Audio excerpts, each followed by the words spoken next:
क्या होगा अगर लूसीफर, सुपरमैन और रावण के बीच में फाइट हो जाए तो कौन जीतेगा? और इन तीनों में से सबसे पावरफुल कैरेक्टर कौन है? डीसी का most powerful super hero Superman, king of hello Lucifer, morning star या लंकापति दशानन रावण? तो ये वीडियो बहुत ही इंटरेस्टिंग होने वाली है, इसे बिल्कुल भी स्किप मत करना और एंड तक जरूर देखना ताकि तुम कुछ भी मिस ना करो। तो लूसीफर, सुपरमैन और रावण तीनों अपनी सुपर पावरफुल और सुपर डिस्ट्रक्टिव स्ट्रेंथ की वजह से मोस्ट पावरफुल कैरेक्टर्स में से एक है और बहुत ही कम ऐसे कैरेक्टर्स हैं जो एक्चुअली उन्हें हरा पाए। तो सबसे पहले बात कर लेते हैं लूसीफर वर्सेस रावण की और जानने की कोशिश करते हैं कि इन दोनों में से ज्यादा पावरफुल कौन है। बात करें रावण की, रावण महादेव का सबसे बड़ा भक्त और अपने टाइम का सबसे इंटेलिजेंट राजा था जिसे 6 शास्त्र और चारों वेद पूरी तरह से याद थे। रावण महान ऋषि विशर्वा और राक्षसों की रानी कैकेयी का बेटा था, इसलिए वो ब्राह्मण और असुर दोनों था और इसीलिए उसमें उसकी माँ की तरफ से राक्षसीय गुण और शक्तियाँ और उसके पिता की तरफ से तेज दिमाग पहले से था, जिसके बाद उसने बहुत ज्यादा मेहनत और कठोर तपस्या करके इतनी शक्तियों और सिद्धियों को प्राप्त कर लिया था कि वो तीनों लोकों में सबसे शक्तिशाली बन चुका था। रावण ने एक बार कठोर तपस्या के दौरान ब्रह्मदेव को अपने 10 सिर चढ़ाए थे, जिससे प्रसन्न होकर ब्रह्मदेव ने रावण को अमृतत्व का वरदान दिया, जिससे रावण इमॉर्टल हो गया और उसके पास सुपरनैचुरल रीजनरेशन और हीलिंग की पावर्स भी आ चुकी थी। और ब्रह्मदेव के इस वरदान की वजह से कोई भी देव, दानव, नाग, राक्षस या कोई भी जानवर रावण को ना ही मार सकते थे ना ही उसे हरा सकते थे। और रावण को मारना या हरा पाना सिर्फ किसी मानव के लिए ही संभव था और इसीलिए जब भी कोई रावण के सिर या किसी भी बॉडी पार्ट को काट देता था तो रावण मरता नहीं था, बल्कि वहाँ पे उसका दूसरा सिर आ जाता था। रावण एक कुशल राजा था जो हमेशा अपनी सेना के आगे चलता था और उसने बहुत सारे युद्ध बगैर सेना के अकेले भी जीत लिए थे। रावण इतना ज्यादा शक्तिशाली बन चुका था कि तीनों लोकों में किसी के लिए भी उसको हरा पाना लगभग असंभव था, इसलिए एक बार उसने यमलोक पे आक्रमण करके यमराज को हरा दिया था, कुबेर से उसका पुष्पक विमान छीन लिया था और शनिदेव को भी युद्ध करके हरा के बंदी बना दिया था। रावण इतना ज्यादा स्ट्रॉन्ग और ड्यूरेबल था कि वज्र, सुदर्शन और ब्रह्मास्त्र तक उसके आर्मर को तोड़कर उसके पार नहीं जा सकते थे, जो कि उसे एक तरह से अनडिफीटेबल बना देता था। और इंद्रदेव और वरुण देव जैसे देवता सिर्फ उसका नाम सुनते ही वहां से डरकर भाग जाते थे। रावण की स्ट्रेंथ और रीजनरेशन का एग्जाम्पल हमें फाइनल फाइट में मिलता है, जहाँ पे उसने अपने सैकड़ों सिरों को दोबारा से रीग्रो किया था, लक्ष्मण और हनुमान जैसे योद्धाओं को हरा दिया था और ब्रह्मा के तमसा अस्त्र से बानरों की आधे से ज्यादा सेना को एक ही बार में मार डाला था। रावण के पास इमेंसिव स्ट्रेंथ थी और वो कभी भी फाइट के दौरान अपने ओपोनेंट पे अपनी फुल स्ट्रेंथ का यूज नहीं करता था, क्योंकि उसे हमेशा डर लगा रहता था कि वो सब कुछ डिस्ट्रॉय कर देगा। साथ ही उसके पास Superman strength, speed, stamina, durability और फ्लाई की भी पावर्स थी, जो कि एक ट्रेंड वॉरियर था और वो हर तरह के कॉम्बैट और वेपन्स को यूज करना जानता था। रावण डॉक्टर स्ट्रेंज की तरह अपने ओपोनेंट की मूव्स को प्रेडिक्ट कर सकता था, अपने बहुत सारे क्लोन्स बना सकता था और एंटमैन की तरह अपने साइज को छोटा बड़ा भी कर सकता था। और उसकी हर एक वेपन सुपर डिस्ट्रक्टिव और मैजिकल होती थी, जो कि अर्थ या किसी भी प्लेनेट को एक ही अटैक में डिस्ट्रॉय कर सकता था। तो ये थी रावण की पावर्स और रावण की पावर्स को अच्छे से जान लेने के बाद अब बात कर लेते हैं लूसीफर की और जानने की कोशिश करते हैं कि आखिर लूसीफर कितना पावरफुल है। तो लूसीफर का पूरा नाम लूसीफर मॉर्निंग स्टार है, जो कि गॉड की फर्स्ट और ग्रेटेस्ट क्रिएशन है, इसलिए वो मोस्ट पावरफुल एंजल है और गॉड ने उसे ऑलमोस्ट परफेक्ट बनाया था। लूसीफर स्टार्टिंग में एक एंजल ही था, इसलिए वो स्टार्टिंग में हेवन में ही रहता था, पर बाद में उसे गॉड ने वहां से निकाल दिया और हेल का रूलर बन गया, जिसके बाद वो बना किंग ऑफ हेल और यहीं से उसको उसके सैटर्न और डेविल जैसे नाम मिले। लूसीफर गॉड की फर्स्ट क्रिएशन था, इसलिए वो मोस्ट पावरफुल एंजल है और उसके पास बहुत सारी गॉडली पावर्स थी,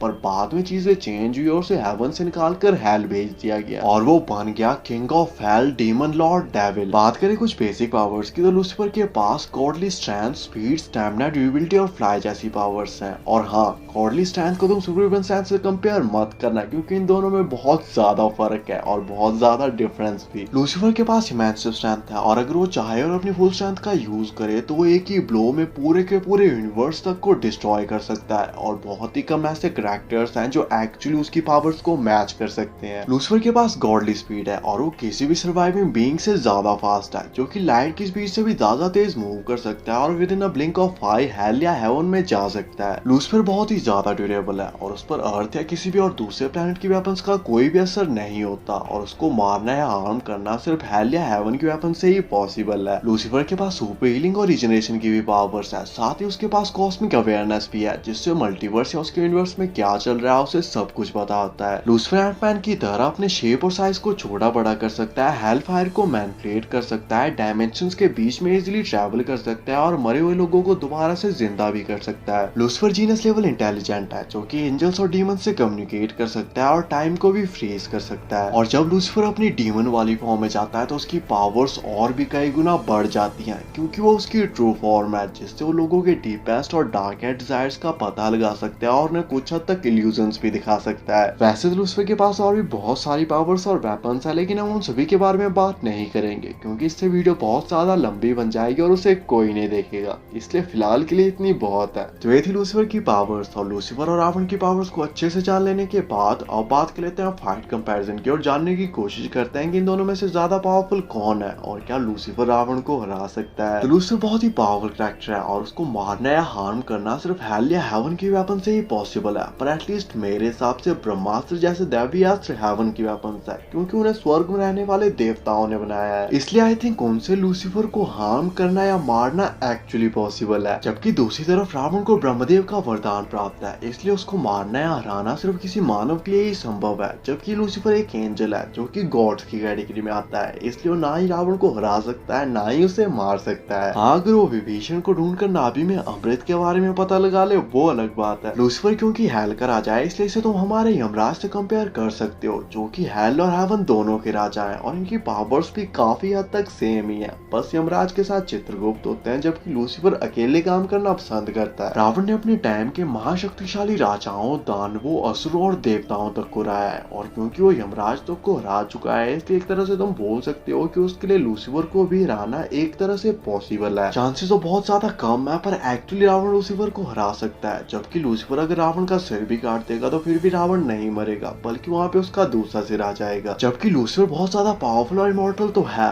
बट एक्चुअली उसको मारना गॉडली या दैवी अस्त्रों से पॉसिबल है। और रावण के पास सबसे बड़ा एडवांटेज होगा ब्रह्मदेव का वरदान, जिसकी वजह से उसको मारना या हराना सिर्फ किसी मानव के लिए ही संभव है। जबकि लूसीफर एक एंजल है जो कि गॉड की कैटेगरी में आता है, इसलिए ना ही वो रावण को हरा सकता है ना ही उसे मार सकता है। ये फाइट बहुत ही इंटरेस्टिंग और सुपर डिस्ट्रक्टिव होगी जो कि बहुत ही ज्यादा लंबी चलेगी और हो सकता है ये अगले कई हजार सालों तक चलती रहे, बट इन दी एंड इस फाइट का विनर रावण ही होगा। लूसीफर बहुत ही ज्यादा पावरफुल है और उसके पास एक्चुअली पावर्स हैं कि वो रावण को हरा या मार सके, पर ब्रह्मदेव के वरदान की वजह से रावण को मारना या हराना किसी मानव के लिए ही संभव है। जबकि दूसरी तरफ रावण के पास लूसीफर को मारने के लिए वेपन्स और एक्सपीरियंस दोनों है। लूसीफर बहुत ही ज्यादा स्ट्रॉन्ग और पावरफुल है, पर इस फाइट के जीतने के चांसेस रावण के ज्यादा है। तो बात करते हैं लूसीफर वर्सेस सुपरमैन की और जानने की कोशिश करते हैं कि इन दोनों में से ज्यादा पावरफुल कौन है। बात करें सुपरमैन की तो सुपरमैन डीसी यूनिवर्स का मोस्ट पावरफुल सुपर हीरो है जो कि क्रिप्टॉन नाम के एक प्लेनेट से आया है। लेकिन जब क्रिप्टॉन डिस्ट्रॉय होने वाला होता है तो उसके फादर उसे धरती पर भेज देते हैं ताकि वो जिंदा रहकर सरवाइव कर सके। बात करें कुछ पावर्स की तो सुपरमैन के पास Superman strength, speed, stamina, durability, fly और हीट विजन जैसी पावर्स है। सुपरमैन बहुत ही ज्यादा पावरफुल है जिसकी एज बहुत ही स्लोली बढ़ रही है और एज के साथ उसकी पावर्स और भी बढ़ती जा रही है। सुपरमैन बहुत ही ज्यादा फास्ट है जो कि साउंड की स्पीड से मूव कर सकता है और ऑलमोस्ट फ्लैश के बराबर ही फास्ट है, जिसे हम जस्टिस लीग में देख भी चुके हैं। इसके अलावा सुपरमैन अपनी आंखों से बहुत ही डेंजरस लेजर लाइट छोड़ सकता है, चीजों के आर पार देख सकता है और बहुत दूर से आ रही आवाज को भी क्लियरली सुन सकता है। सुपरमैन स्पेस में विदाउट ऑक्सीजन सांस ले सकता है और सुपर ब्रेथ को भी यूज कर सकता है, जिसका यूज करके वो किसी भी चीज को बर्फ में बदल सकता है और उसे आसानी से तोड़ सकता है। सुपरमैन इतना ज्यादा ड्यूरेबल है कि वो सन के कोर की गर्मी को सर्वाइव कर सकता है और बड़े से बड़ा न्यूक्लियर बॉम्ब का ब्लास्ट भी उसका कुछ नहीं बिगाड़ सकते। तो ये थी सुपरमैन की पावर्स और सुपरमैन और लूसीफर की पावर्स को अच्छे से जान लेने के बाद अब बात कर लेते हैं फाइट कंपैरिजन की और जानने की कोशिश करते हैं कि इन दोनों में से ज्यादा पावरफुल कौन है और क्या सुपरमैन लूसीफर को हरा सकता है। तो सुपरमैन बहुत ही पावरफुल कैरेक्टर है जो कि सन की एनर्जी का यूज करता है अपनी पावर्स को बढ़ाने के लिए, बिल्कुल हमारे इंडिया के जादू की तरह। पर हमारे जादू को अपनी पावर्स को यूज करने के लिए धूप की जरूरत होती है, जबकि सुपरमैन के अंदर शायद से एक बहुत ही बड़ी और बहुत पावरफुल बैटरी है जो कि एक बार चार्ज हो जाने के बाद सुपरमैन को रात को भी ना पावर सप्लाई करती है और सुपरमैन फुल एनर्जी के साथ फाइट कर सकता है। सुपरमैन बहुत ही पावरफुल कैरेक्टर है, पर ये डिपेंड करता है कि ये फाइट कहाँ पर हो रही है, क्योंकि अगर ये फाइट 500 या 600 सालों तक चलती रहे या बहुत ही ज्यादा लंबी जाए तो एक टाइम के बाद अगर वहाँ पर सनलाइट नहीं है तो सुपरमैन बहुत ही ज्यादा वीक हो जाएगा। जबकि लूसीफर के पास कोई भी सौर पैनल्स नहीं है जिससे वो सन की एनर्जी को अब्सॉर्ब कर सके और ना ही वो सन के सरफेस या सन के कोर में जाएगा फाइट करने के लिए। इसलिए अगर ये फाइट थोड़ी लंबी चलती है तो एंड में सुपरमैन बहुत ही ज्यादा वीक हो जाएगा, जबकि हजारों सालों बाद भी लूसीफर अपनी फुल स्ट्रेंथ के साथ वैसे का वैसा ही फाइट करता रहेगा। सुपरमैन के पास इमेंसिव सुपरमैन स्ट्रेंथ और पावर्स हैं, जबकि दूसरी तरफ लूसीफर के पास गॉडली स्ट्रेंथ और गॉडली पावर्स हैं। इसलिए स्ट्रेंथ और पावर्स के मामले में लूसीफर सुपरमैन से ज्यादा पावरफुल है। सुपरमैन बहुत ही ज्यादा पावरफुल है और वो अपने एक ही अटैक में पूरे के पूरे प्लैनेट्स तक को डिस्ट्रॉय कर सकता है, जबकि लूसीफर अगर अपनी फुल पावर्स का यूज करता है तो वो पूरे के पूरे यूनिवर्स को एक ही ब्लो में डिस्ट्रॉय कर सकता है। सुपरमैन अपनी आंखों से लेजर बीम्स छोड़ सकता है जो कि किसी को भी इजीली मार सकती हैं, पर लूसीफर के आगे उसकी लेजर बीम्स भी किसी काम नहीं आएंगी और लूसीफर को मारना या हार्म करना एक्चुअली हेल या हेवन की वेपन से ही पॉसिबल है। वैसे तो लूसीफर सुपरमैन की सोल को भी कंट्रोल या मैनिपुलेट कर सकता है, पर अगर वो ऐसा नहीं करता तो सुपरमैन बहुत ज्यादा ड्यूरेबल है और वो लूसीफर के मोस्ट पावरफुल अटैक जो कि पूरे के पूरे यूनिवर्स तक को डिस्ट्रॉय कर सकते हैं उससे भी सर्वाइव कर सकता है। पर अगर वो जिंदा बच भी जाता है तो अगला सवाल आता है कब तक, क्योंकि लूसीफर का कोई सुपर पावर नहीं है जिसको सिर्फ दिन में एक बार यूज कर सके। लूसीफर ऐसा दिन में 1000 बार कर सकता है और वो हजारों यूनिवर्सेस को डिस्ट्रॉय भी कर सकता है, जिसको सुपरमैन कभी भी सर्वाइव नहीं कर पाएगा। पर चलो मान लेते हैं कि सुपरमैन बहुत ही ज्यादा ड्यूरेबल है और वो इन सबको सर्वाइव कर लेता है और अगर 1000 यूनिवर्सेस भी डिस्ट्रॉय हो जाएंगे वो इसे भी सर्वाइव कर लेगा, पर फिर भी कम से कम वो बेहोश या नॉकआउट तो हो ही जाएगा। इसलिए चलो मान लेते हैं कि स्टार्टिंग के 2-3 यूनिवर्स डिस्ट्रॉय होने तक सुपरमैन पर इसका कोई भी असर नहीं पड़ा और वो फुल स्ट्रेंथ के साथ फाइट कर रहा है। लेकिन जब ये नंबर 4-5 यूनिवर्स तक जाएगा तो लूसीफर मरेगा नहीं तो कम से कम बेहोश तो हो ही जाएगा, जिससे लूसीफर इस फाइट का एक विनर होगा और सुपरमैन ना ही लूसीफर को हरा सकता है ना ही उसे मार सकता है, जबकि लूसीफर सुपरमैन को मार भी सकता है और उसे हरा भी सकता है। इसलिए लूसीफर इस फाइट का एक अल्टीमेट विनर होगा और फाइट में चाहे जो भी हो इन दी एंड जीतेगा लूसीफर ही। बाकी आपके हिसाब से इस फाइट की क्या पॉसिबिलिटीज हो सकती हैं और मार्वल या डीसी का ऐसा कौन सा कैरेक्टर है जो लूसीफर को हरा सकता है, कमेंट करके जरूर बताना। ऐसी अमेजिंग वीडियोस के लिए चैनल को सब्सक्राइब कर देना एंड थैंक्स फॉर वॉचिंग।